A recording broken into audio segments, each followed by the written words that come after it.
you were in the woods alone, would you rather run into a bear or a man? Okay. Let's see. Jessica said definitely a bear. Sarah says a bear has a higher probability to kill you than the general male population. So a man. Okay, that's 1 and 1. Okay. Sheila said, just leave me alone. I don't want to run into anybody. Another Jessica said a bear. Faith said a bear. Let's see. Oh my gosh, 1, 2, 3 for the bear. Destin said, I support this. Why do I got to be bothered even when I'm alone in the woods? Another Jessica, third Jessica said, neither. Leave me alone. And let's see, Yolanda posted a meme. It says, I don't want to be alone in the woods with a man either. And it was a bear holding the sign up. Oh my gosh. So bear wins. I think bear wins. The majority would rather be that was the study. in the woods with a bear Yes. than a man. Wow. How do you feel about that? I don't know. It doesn't matter. I don't know. It's crazy. I mean, I understand both sides, like what they were talking about, So I would think, a man would help you, but I guess there's too many. Some situations, I guess not. Pushing it, right? 625, let's do this right here. Headlines you can't get through your day without. On Power 1017. All right, Jess, what's going on today? All right, TikTok is making the headlines. Again? Here we are. TikTok is suing the U.S. government in federal court to prevent the enforcement of a law that would effectively ban the app unless it is sold. TikTok argues that the law is like a violation of the First Amendment and would prevent Americans from participating in its global community.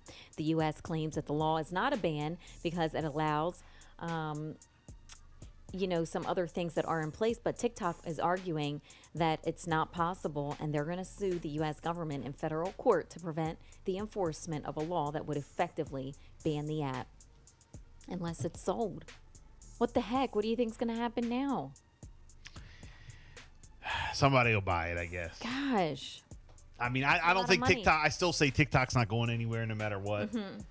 You're not going to log onto your phone one day and all of a sudden you're going to go to open it up and it's going to give you an error. No, there's no way. There's no way. I don't even want to think about it. So I don't know what the outcome's going to be.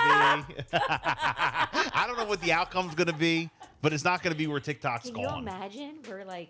We're doing show prep and stuff, and we go on, and it just will not work. That's where we get our source of news. TikTok. How can we live without it?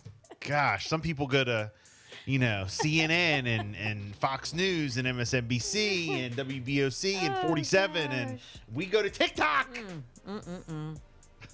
Wow. Stresses me out thinking about it. It's my right. Freedom of speech. Wow. Here locally, all right, there's a few situations that are going on. The Seaford Police Department are asking for the public's help in identifying 2 shoplifting suspects. We're told that the pictures are now trending online, and these 2 suspects are wanted in connection to a shoplifting incident that happened at Lowe's in Seaford. Anyone who has any information on the suspects, their picture that is trending, if you know them, please call the Seaford Police Department at 302-629-6645. Tidal Health Peninsula Regional is going to begin their enhanced security measures next week.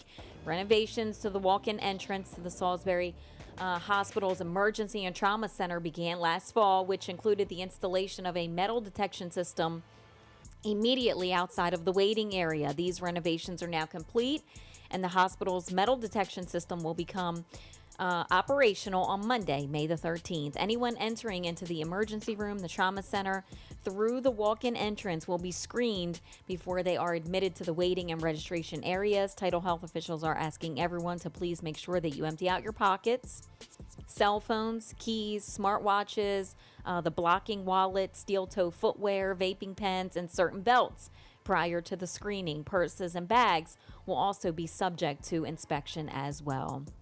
A second layer of security has also been added to the area, preventing patients and visitors from directly accessing the hospital from the emergency and the trauma waiting area.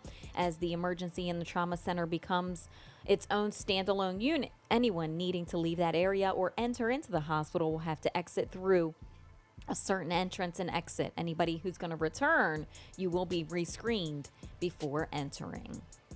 And in Magnolia, I know that we talked about this. Police are still continuing to investigate the murder-suicide that happened in Magnolia. Now, the Delaware State Police have released some information. They have identified the victims and the suspect in this murder-suicide. The victims have now been identified as 38-year-old Vicky Williams and 43-year-old Evan Catablan. The suspect has been identified as Charles Williams III, and he committed suicide during this incident. Wow, so sad. Terrible. Shout out to Aaron on Facebook. He says, the best news is from TikTok. Yes, I know. Shout out to our buddy Billy Colick. Hey, Billy. He said TikTok about to be going, gone. No, there's no way. No way. No. Please, don't even say it. 6:29. It's a Bill and Jessica show. Coming up, we got a 47 ABC